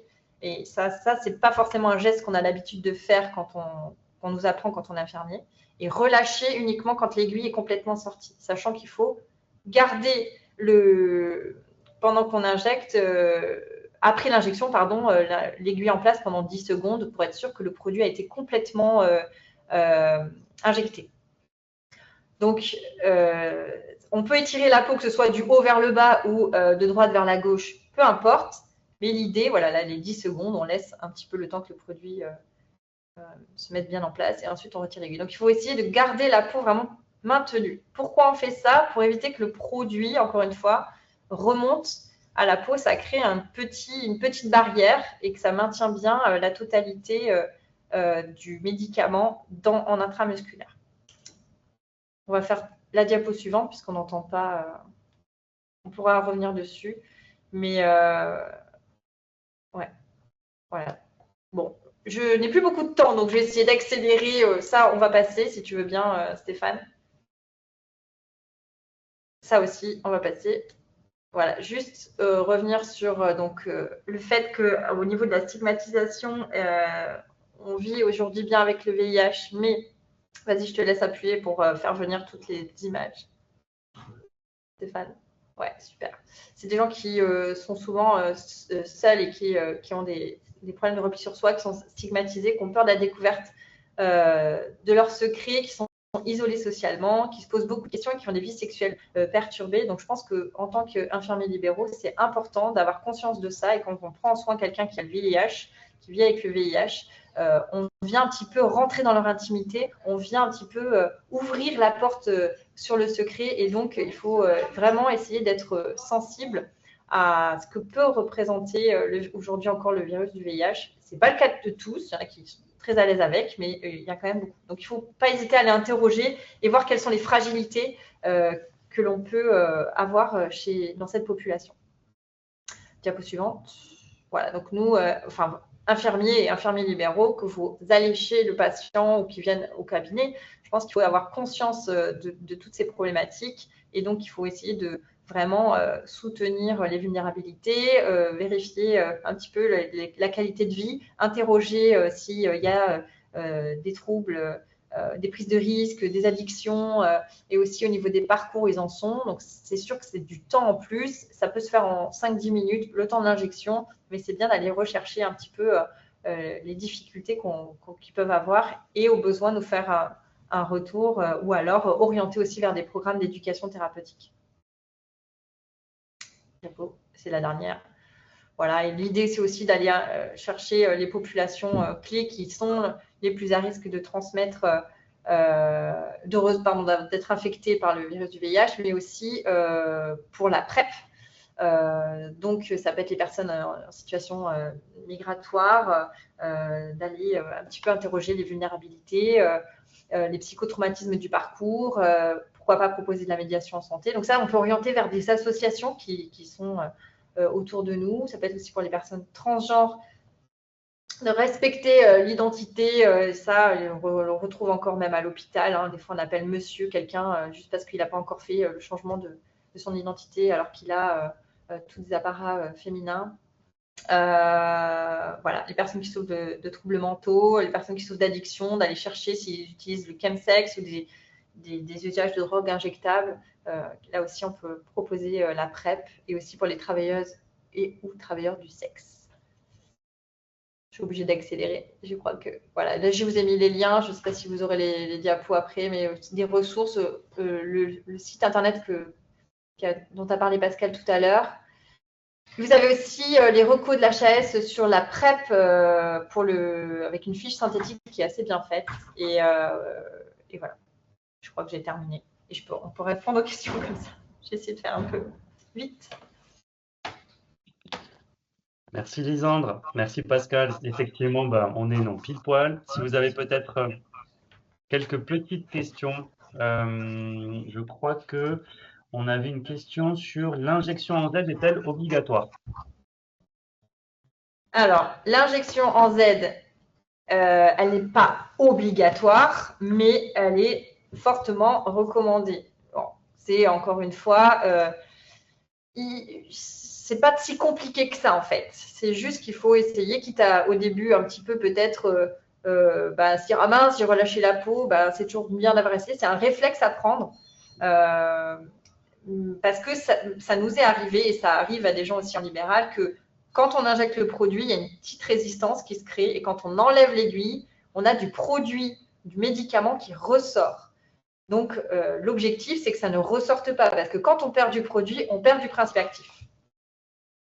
L'injection intramusculaire, elle est possible chez un patient, on va dire, sous antiagrégant. Et les anticoagulants type Xarelto ou Eliquis, normalement, c'est une contre-indication puisqu'il y a un risque d'hématome. Les effets indésirables de la PrEP sont-ils identiques en injectable?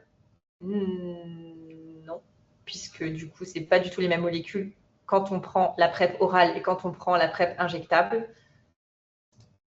Tu veux compléter, Pascal? Oui, non, ce n'est pas la même molécule. La PrEP orale, il y a surtout, même si c'est rare, des effets secondaires. On doit surveiller la fonction rénale. Il peut y avoir dans de rares cas des syndromes de Fanconi, et on regarde un petit peu à long terme des minéralisations osseuses avec l'utilisation du Truvada. Mais c'est quelque chose qu'on voit pas du tout en PrEP, ou très très rarement. Et puis le cabotegravir a d'autres effets secondaires dont a parlé Lisandre, un petit peu sur des effets secondaires éventuellement neuropsy, mais encore une fois relativement rares aussi. La PrEP injectable, en tout cas, le traitement injectable en curatif ou en préventif est quand même très très bien toléré. Alors, sous anticoagulant, peut-être tu peux répondre, Lisandre. Est-ce qu'il y a une contre-indication? Sur le fait de voyager, non, il n'y a pas… Non, l'éjection IM est-elle possible chez un patient sous anticoagulant? Ah oui, je le disais tout à l'heure. Donc, les patients sous antiagrégants, non, ce n'est pas une contre-indication. Les patients qui sont sous anticoagulants oraux, comme je disais, Eliquis ou Xarelto, oui, parce que là, il y a vraiment un risque d'hématome beaucoup plus important. Après, idéalement, on évite les personnes qui sont sous anticoagulants, mais encore une fois, les antiagrégants, c'est totalement possible. Et sur la partie de l'avion, écoutez, oui, ça peut arriver, mais c'est pas un effet classique, et en tout cas, c'est pas une contre-indication. Par contre, les voyages me font penser qu'il faut bien poser la question des voyages fréquents.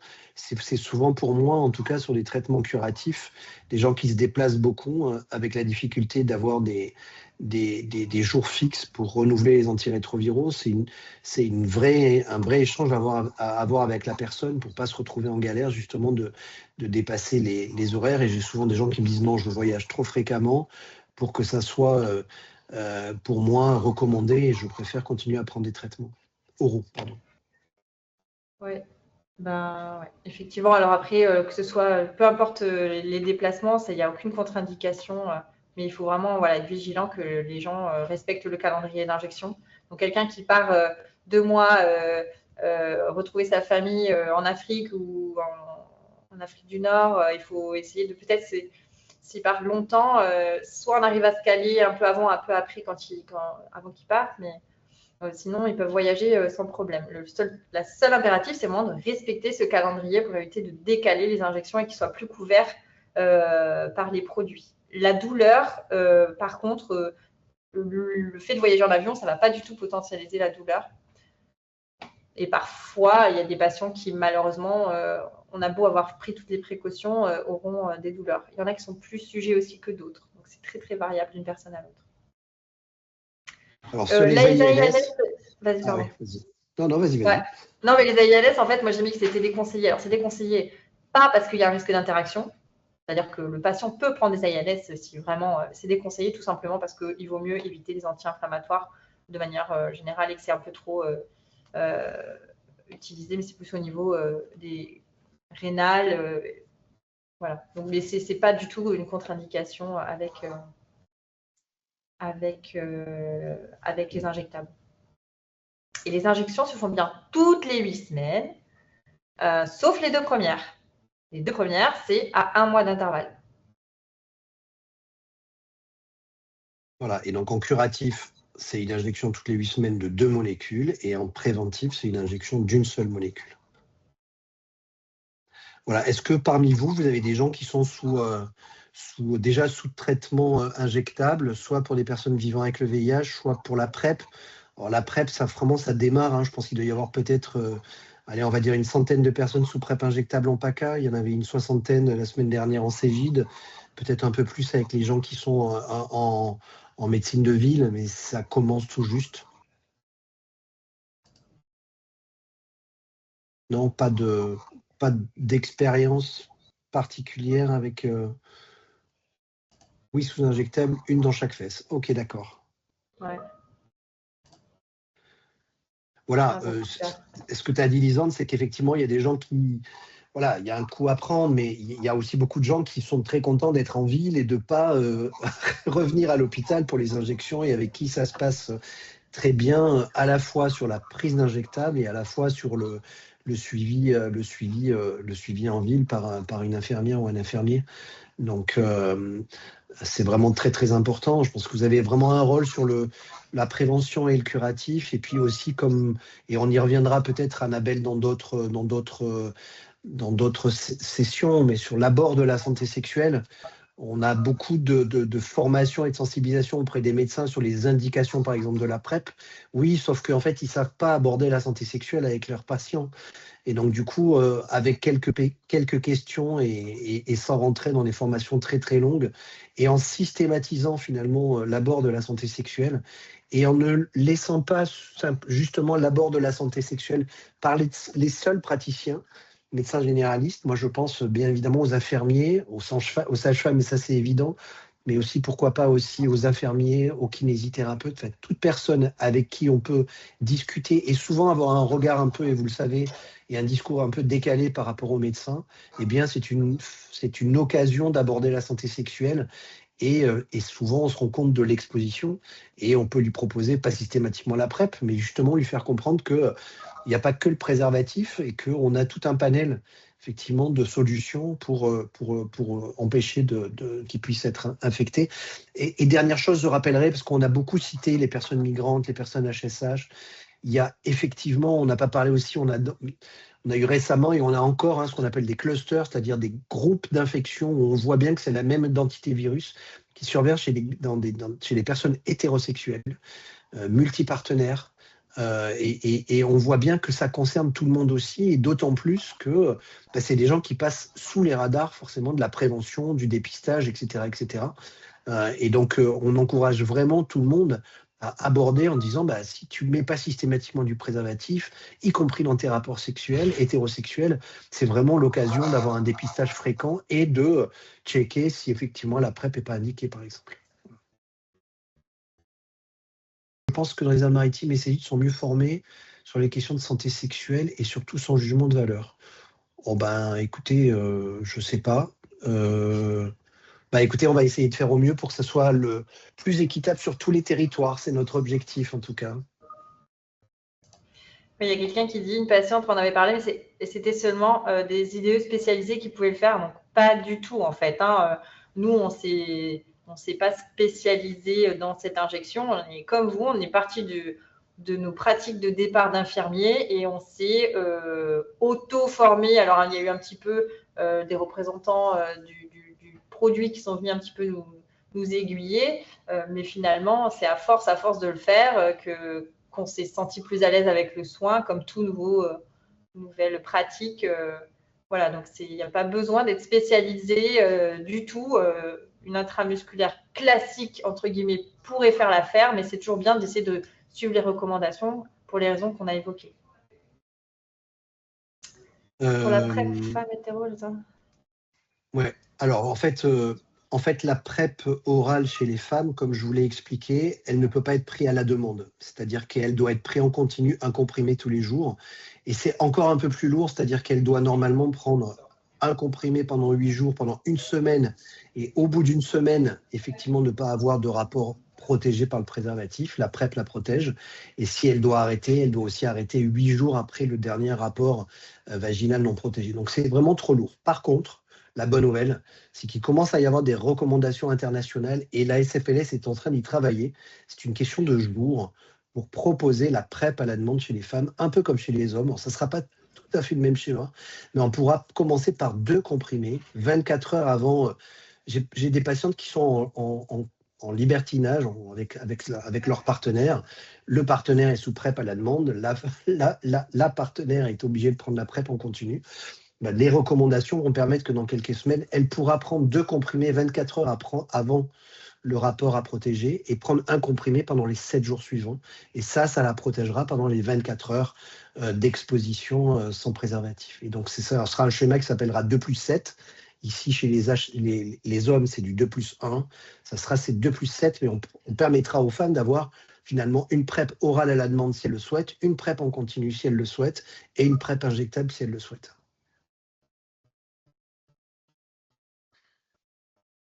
Je me permets juste, parce que je sais que c'est une question qui revient quelquefois, quand les personnes peuvent avoir des prothèses de fesses. Quelle préconisation pour les PrEP injectables? Parce que je crois que quelquefois, on peut rencontrer ces publics. Alors, à ma connaissance, c'est une contre-indication. Et il y a eu des essais, mais alors du coup, je ne sais pas s'ils sont concluants de PrEP dans le quadriceps. Lisande, tu me confirmes, non? Il y a eu quelques essais sur des injections. PrEP, je ne sais pas. Sur Vocabriar et Cambis, je sais que ça se fait. Ils ont fait des études dans la face externe de la cuisse, ça fonctionne. Après, il y a une couverture médicamenteuse, mais c'est un peu plus douloureux. Pour la PrEP, je ne sais pas. J'avoue, je n'ai pas du tout l'info, ça sera à aller rechercher. Ouais, on essaiera de revenir vers vous là-dessus. Ouais. Et dernier point sur la PrEP injectable, un autre laboratoire vient de déposer, mais je pense que vous en avez tous entendu parler l'été dernier, une demande d'autorisation de mise sur le marché d'une molécule qui se donnera en injection sous-cutanée tous les 6 mois. Une seule injection tous les 6 mois qui, les essais ont montré une protection à 100% vis-à-vis du VIH. Alors après, on ne sait pas encore si elle sera disponible en France. Très clairement, elle est commercialisée aux États-Unis. Elle coûte 28 000 $. Je vous rappelle que le générique de la PrEP orale par Truvada coûte à peu près 140 € par mois, ce qui est déjà très cher pour un médicament générique. Mais du coup, la balance coût-efficacité sera bien évidemment en ligne de compte pour pouvoir permettre l'autorisation de ce qu'on appelle le lenacapavir en France. Mais on aura une réponse dans l'année qui vient. Voilà.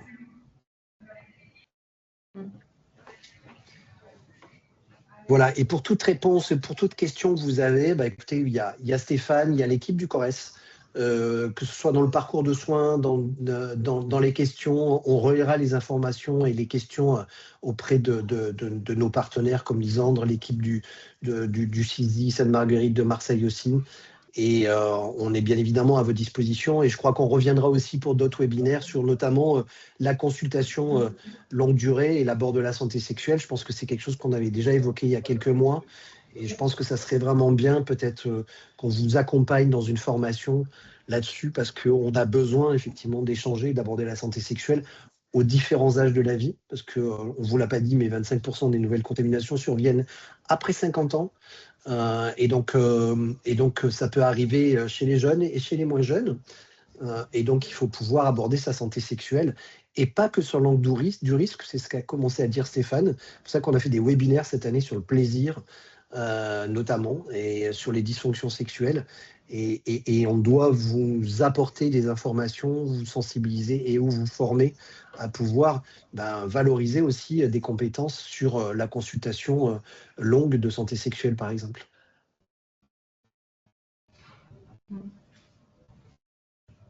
Eh bien, je crois qu'on va clôturer ce webinaire. Merci à tout le monde d'avoir pris le temps d'y assister. Merci Lisandre, merci Pascal et merci Marie-Sophie pour toute la coordination. Et on vous dit à bientôt pour de nouveaux webinaires et nouvelles partages d'expériences. À bientôt. Merci beaucoup. Merci. Merci à tous. Au revoir. Merci, au revoir.